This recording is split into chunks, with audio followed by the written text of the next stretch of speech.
এই কথাটো দাবীটো আমি সম্পূৰ্ণ কৰিবৰ কাৰণে ফুলফিল কৰিবৰ কাৰণে আজি আমি আধাৰিলা কৰিলোঁ চিএম ছাৰৰ যিটো গুডউইল মিছন সেইটো আমি সম্পূৰ্ণ কৰিবলৈ গৈ আছোঁ।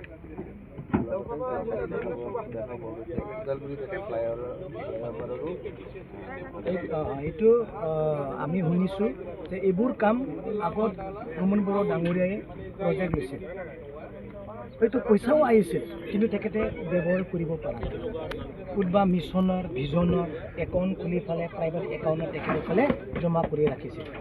এতিয়া হাগ্ৰামা মহিলাৰে ছাৰে কৈছে এইটো এই ডেভেলপমেণ্টৰ পইচা প্ৰাইভেট বেংকত কিয় থাকিব লাগে বা কাৰোবাৰ মিছনৰ নামত কিয় থাকিব লাগে বোলে গোটেই পইচা এতিয়া প্ৰিন্সিপাল ছেক্ৰেটাৰীৰ নামত অৰ্থাৎ BTCৰ একাউণ্টত চৰকাৰৰ একাউণ্টত আনি পেলাই এতিয়া ৰাইজৰ কাম কৰিবৰ কাৰণে হাগ্ৰামা মহিলাৰে ছাৰে এইটো নিৰ্দেশ দিছে। বহুতো কাম আছে, আজিও আমি 4টা এই উদ্বোধন কৰিম, আধাৰিলা কৰিম আৰু ইয়াতো বহুত 50 লাখ 20 লাখ 30 লাখ অনেক কাম আছে আপোনালোকে দেখা পাব। মানে ৰাইজৰ যিটো পূৰণ হ'ব লাগে, ৰাইজৰ যিটো প্ৰতিশ্ৰুতি আমি দিছিলে এইটো আমি কৰিবলৈ সাজু আছোঁ।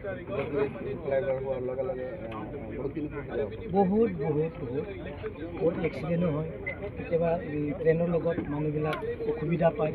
যদি ফ্লাইঅভাৰ হয় জাগাও ডেভেলপ হ'ব, ব্যৱসায়বিলাকো ডেভেলপ হ'ব, বিজনেছবিলাকো ভাল হ'ব। ইয়াৰ কাৰণে নিশ্চয় হাগ্ৰামা মহিলাৰী ডাঙৰীয়া ছাৰে আৰু CM ছাৰৰ নিৰ্দেশত এইটো বনাইছে আৰু শান্তি দিছে বুলি আমি